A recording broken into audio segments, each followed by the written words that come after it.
वालेकुम एवरीवन। उम्मीद करती हूँ कि आप सब खैरियत से होंगे। आज का हमारा टॉपिक है BDI, back depression inventory. Back depression inventory जो था उसे डेवलप किया था एरन टी बैक ने और उसके कोलीग्स ने 1961 में। एरन टी बैक को हम कॉग्निटिव थेरेपी का फादर भी बोलते हैं। नेक्स्ट हमारे पास जो बैक डिप्रेशन इन्वेंट्री है उसकी 21 आइटम्स हैं टेस्ट की। इसका यूज़ जो है बेसिकली जो बैक डिप्रेशन इन्वेंट्री है वो रिसर्च स्टडीज़ में भी यूज़ होता है, उसके साथ साथ क्लिनिकल प्रैक्टिस में भी यूज़ होता है। अब आपने इस चीज़ का ख्याल रखना है कि जो बीडीआई है वो एक डायग्नोस्टिक टेस्ट नहीं है, लेकिन वो हेल्प करता है कि किस तरह से जो डायग्नोसिस है उसे सपोर्ट किया जाए। मतलब अगर एक क्लाइंट है, एक पर्सन है, उसे डिप्रेशन की सिम्टम्स हैं, तो डिप्रेशन की सिम्टम्स में आ जाता है कि उसकी सेल्फ़ इस्टीम जो होती है वो लो होती है, उससे डिसीजन मेकिंग नहीं हो रही होती, ठीक है, लो मूड होता है। तो ये सारी की सारी जो सिम्टम्स हैं ये डिप्रेशन के क्लाइंट की होती हैं। तो इससे ये आप इस चीज़ का अंदाज़ा लगा सकते हैं कि क्लाइंट की जो सिम्टम्स हैं वो कितनी सीवियर हैं। इसके साथ साथ जो बीडीआई है, नेक्स्ट जो बुलेट है उसमें एक्सप्लेन भी है कि the BDI can also be use to monitor the course of treatment को मोनीटर करने के लिए भी इसे इस्तेमाल किया जाता है। A decrease in score over time indicates that person symptoms are improving. यही बात है कि अगर क्लाइंट का स्कोर जो है वो कम हो रहा है पहले की निस्बत, तो ये कहा जा सकता है कि उसकी सिम्टम्स जो हैं वो इम्प्रूव हो रही हैं। अगर नहीं तो उसका भी अंदाज़ा लगाया जा सकता है कि वो मॉडरेट टू सीवियर है या सीवियर टू मॉडरेट जा रहा है। नेक्स्ट हम पढ़ते हैं बैक डिप्रेशन इन्वेंट्री को उर्दू में। बीडीआई का जो 21 आइटम्स के साथ उर्दू में जो बैक डिप्रेशन इन्वेंट्री है उसको हम एक दफ़ा देख लेते हैं थोड़ा सा। सबसे पहले ये है कि जैसे यहाँ पे लिखा हुआ है नाम, तो आपने इस चीज़ का ख़ास ख्याल रखना है कि आपने क्लाइंट का कभी भी नाम नहीं लिखना, आपने उसके हमेशा इनिशियल्स लिखने हैं ताकि कॉन्फिडेंशियलिटी को मेंटेन किया जा सके। और जब आपने टेस्ट को स्टार्ट करना है तो कभी भी क्लाइंट से जाके, ये पर्सन से जाके ये नहीं कहना कि मैं आपके ऊपर बैक डिप्रेशन इन्वेंट्री जो है वो एडमिनिस्टर करने लगी हूँ। नहीं, आपने कुछ इस तरह से अपना इंट्रोडक्शन करवाना है कि अस्सलाम वालेकुम, उम्मीद करती हूँ कि आप खैरियत से होंगे। आज हम कुछ एक्टिविटी करेंगे, उस एक्टिविटी में आपने मेरे साथ ताउन करना है, मैं आपसे कुछ सवालात पूछूंगी। आपने इस तरह करके स्टार्ट करना है, क्लाइंट के साथ थोड़ी रेपो बिल्ड करनी है ताकि जब आप क्लाइंट के साथ टेस्ट को एडमिनिस्टर करें तो क्लाइंट आपको सही से सवालात के जवाब दे, क्योंकि उसमें में भी क्लाइंट का मूड अच्छा नहीं है, वो आपसे बात नहीं करना चाह रहा। तो आपने इस चीज़ का ख्याल रखना है कि आपने कॉन्फिडेंशियलिटी को मेंटेन भी रखना है और उसके साथ साथ आपने क्वेश्चंस को बड़े अच्छे तरीके से करना है। आपके सवाल पूछने का तरीका बड़ा मैटर करता है।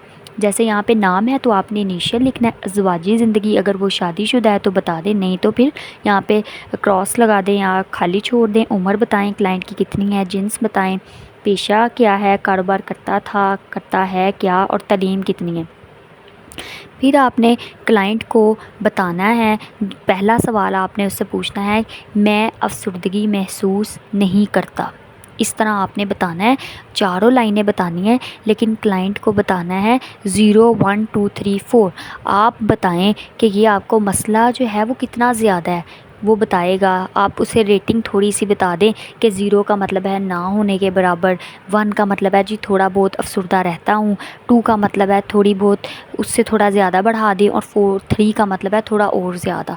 तो इस तरह करके आपने क्लाइंट को थोड़ा गाइडेंस प्रोवाइड करनी है ताकि उसके लिए आसानी हो जाए। और ज़रूरी नहीं है कि आपने इन स्टेटमेंट्स को बिल्कुल एज़ इट इज़ ही बोलना है, आप अपने क्लाइंट की आसानी के लिए इनको थोड़ा सा पैराफ्रेज कर सकते हैं, उनको समझाने के लिए बोल सकते हैं।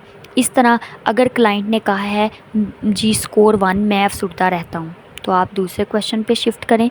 फिर आपने उसी तरह से क्वेश्चन करना है, मैं ख़ास तौर पर मुस्तकबिल के लिए परेशान नहीं हूँ, मैं मुस्तकबिल के बारे में बहुत मायूस हूँ। आपने इन स्टेटमेंट्स का पूछना है। 0 1 2 3 4 की रेटिंग है, वो आपको बताएगा कि उसको कितनी परेशानी है और कितनी परेशानी नहीं है, उतना आपने स्कोर लगाना है। इस तरह करते करते आपने पेज नंबर 1 में है 10 क्वेश्चंस, आपने इन 10 क्वेश्चंस का, इन 10 स्टेटमेंट्स का या 10 आइटम्स का आंसर लेना है। क्लाइंट जिस पॉइंट पे रेट करेगा, जिस नंबर पे रेट करेगा, आपने उस नंबर को नोट कर लेना है। और एक बात का आपने ख्याल रखना है कि जब आप क्लाइंट से कुछ हसास किस्म के सवालात करने लगे हैं तो आप उसे आगाह करें, उसे बताएं कि मैं आपसे कुछ हसास नोयत के सवाल पूछने लगी हूँ।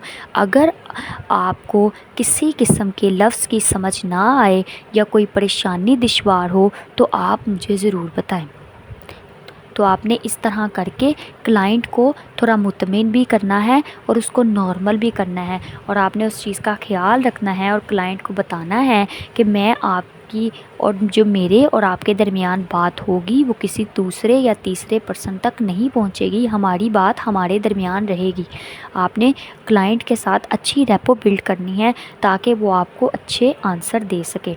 इस तरह जो पहले पेज का स्कोर होगा वो आपने फर्स्ट पेज का अगर 10 आंसर्स हैं तो समझें कि ग्रुप नंबर 1 में उसने 1 स्कोर किया है, उसके बाद ग्रुप 2 में 3 स्कोर किया है, ग्रुप 3 में उसने 2 स्कोर किया है, ग्रुप 4 में 1 स्कोर किया है। तो आपने जितना स्कोर क्लाइंट ने किया होगा उन सबको प्लस करना है और एट द एंड आपने बताना है कि पेज नंबर 1 का स्कोर कितना था।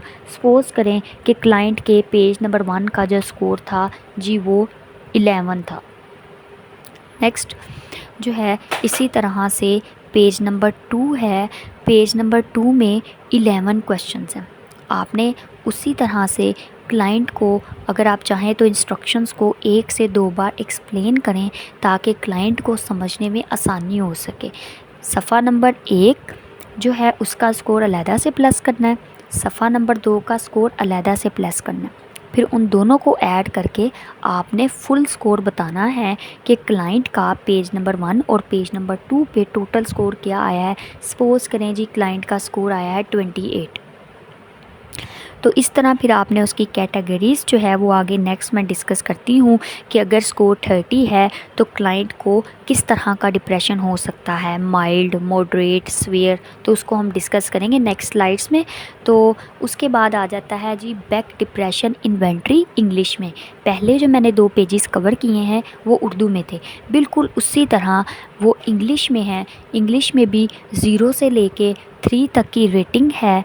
उसके साथ साथ बैक डिप्रेशन इन्वेंट्री जो है इंग्लिश में इसके भी 21 क्वेश्चंस ही हैं, ठीक है, 21 आइटम्स हैं।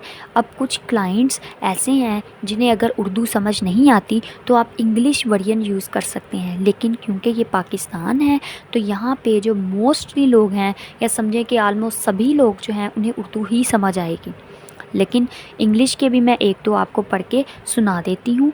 I do not feel sad, 0 पे रेट है। I feel sad, I am sad all the time and I can't snap out of it. इस तरह करके आपने क्लाइंट के साथ क्वेश्चंस को डिस्कस करना है, उससे पूछना है, जो रेट वो करेगा उस रेट के अकॉर्डिंग आपने बता देना। इस तरह नेक्स्ट स्लाइड्स में भी बिल्कुल ऐसे ही है। मैंने BDI का उर्दू वर्जन और इंग्लिश वर्जन कंप्लीट जो है वो स्लाइड्स के ऊपर पेस्ट किया हुआ है। अगर आपको किसी पॉइंट की समझ ना आए तो आप मुझे ज़रूर बताइएगा। नेक्स्ट जो है स्लाइड में अगर देखा जाए तो यहाँ पे ये है कि हम लोगों ने लेवल्स ऑफ डिप्रेशन किस तरह से बताने हैं। अगर तो क्लाइंट का स्कोर BDI पर 1 से लेकर 10 तक है तो इसका मतलब ये है कि ups and downs are consider normal, मतलब ये नॉर्मल है। क्योंकि अब हम लोगों के नज़रिए के मुताबिक लोग क्या करते हैं कि अगर ज़रा सी भी टेंशन है ना तो कह देते हैं मुझे डिप्रेशन हो गया। लेकिन डिप्रेशन और टेंशन जो है वो एक दोनों ही बहुत डिफरेंट हैं और एक दूसरे से बहुत समझें कि हटके हैं। डिप्रेशन के जो मरीज़ होते हैं वो समझें कि वो किसी से बात ही नहीं करते, वो अकेले रहते हैं, वो सैड होते हैं, वो होपलेस फ़ील करते हैं, उनमें होप होती ही नहीं है, ठीक है, हेल्पलेस फ़ील करते हैं, सैडनेस उनको होती है। तो यहाँ पे वो ये कह रहा है कि 0 से 1, अगर 1 to 10 स्कोर है तो इसका मतलब वो नॉर्मल है। लेकिन अगर 11 से 16 के दरमियान में BDI का स्कोर आया है तो इसका मतलब यही है कि क्लाइंट जो है उसकी मूड डिस्टर्बेंस है माइल्ड लेवल पे। लेकिन अगर स्कोर 17 से 21 आया है तो इसका मतलब है border line clinical depression. Mild level भी जिसे आप कह सकते हैं, माइल्ड लेवल का डिप्रेशन जो है वो क्लाइंट को हो सकता है। 21 से 30 मॉडरेट डिप्रेशन, 31 से 40 severe depression, over 40 extreme depression. तो आपने इस चीज़ का ख्याल रखना है कि बीडीआई से आप हरगिज़ ये डायग्नोज नहीं कर सकते कि क्लाइंट को डिप्रेशन है। आप सिर्फ सीवियरिटी देख सकते हैं कि क्लाइंट में जो डिप्रेशन की सिम्टम्स हैं वो कितनी ज़्यादा सीवियर हैं, माइल्ड लेवल पे हैं, मॉडरेट लेवल पे हैं या ना होने के बराबर हैं। आप कभी भी बीडीआई से क्लाइंट को डिप्रेशन डायग्नोज नहीं कर सकते। नेक्स्ट मैंने एपीए के अकॉर्डिंग टेबल ऐड किया है।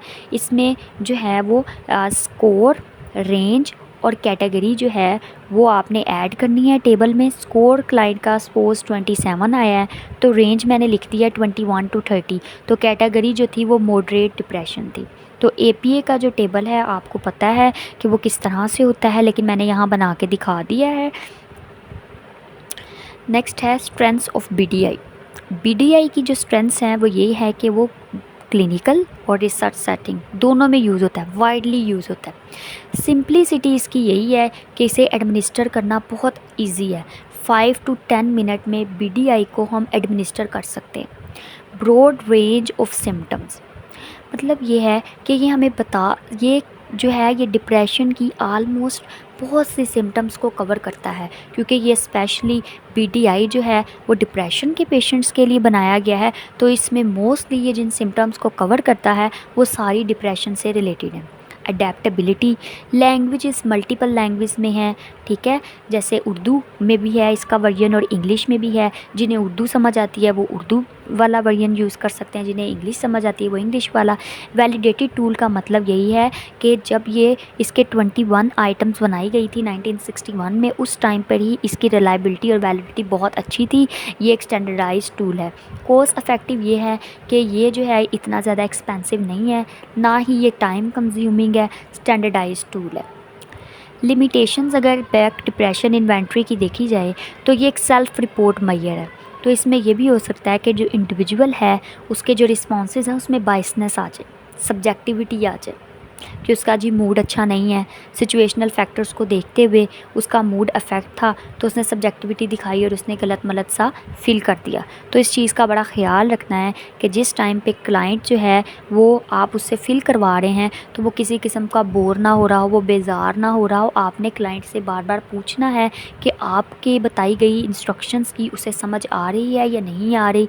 अब ये भी है कि सिंगल पॉइंट इन टाइम, मतलब जो क्लाइंट जो है वो उसकी जो फ्लक्चुएटिंग होता है ना, डिप्रेशन की जो सिम्टम्स हैं वो फ्लक्चुएट, जैसे मूड फ्लक्चुएट करता है, वो नहीं आप कैप्चर कर सकते। सिंगल पॉइंट पे क्या सिम्टम्स हैं सिर्फ उन्हें देखा जा सकता है। डायग्नोस्टिक क्राइटेरिया जो है उस समझें कि हम इसे डायग्नोज नहीं कर सकते, सिर्फ लैक ऑफ डायग्नोस्टिक डेप्थ है इसमें। एजुकेशन एंड लिटरेसी लेवल, वो लोग जो पढ़े लिखे नहीं हैं, जिन्हें समझ नहीं आती, तो उनको प्रॉब्लम होती है बीडीआई पे, ठीक है, समझ नहीं आ रही, उनका एजुकेशन लेवल लो है, उन्हें लफ्ज़ों की समझ नहीं आ रही, तो उसके रिगार्डिंग जो है ये इसकी एक लिमिटेशन है। कल्चरल सेंसिटिविटी ये है कि हर इलाके की, हर एरिया में लोगों की अपने इमोशंस को, अपनी प्रॉब्लम्स को शो करने का जो तरीका होता है वो डिफरेंट होता है। तो कल्चरल सेंसिटिविटी भी यहाँ पर है कि हर कल्चर को ये बेसिकली हर कल्चर के रिलेटेड इस पर कॉन्टेंट अवेलेबल नहीं है। कंक्लूजन इसका यही है कि जो बैक डिप्रेशन इन्वेंट्री है वो एक कॉस्ट इफेक्टिव टूल है जो कि डिप्रेशन की सिम्टम्स की सीवियरिटी को मेजर करने के लिए जो है वो यूज़ होता है। उसके साथ साथ ये क्लिनिकल और रिसर्च दोनों में यूज़ होता है। मैंने आज के इस लेक्चर में बीडीआई का उर्दू और इंग्लिश दोनों वर्जन जो हैं उन्हें कवर किया है। अगर आप में से किसी भी बच्चे को किसी भी पॉइंट की समझ नहीं आई तो आप मुझे कमेंट बॉक्स में क्वेश्चन करके पूछ सकते हैं। मैं उम्मीद करती हूँ कि मैं आपके उन क्वेश्चंस का आंसर दे सकूँगी। आप जो हैं मेरे चैनल को सब्सक्राइब करें, शेयर करें, लाइक करें। Thank you so much. अल्लाह हाफ़िज़।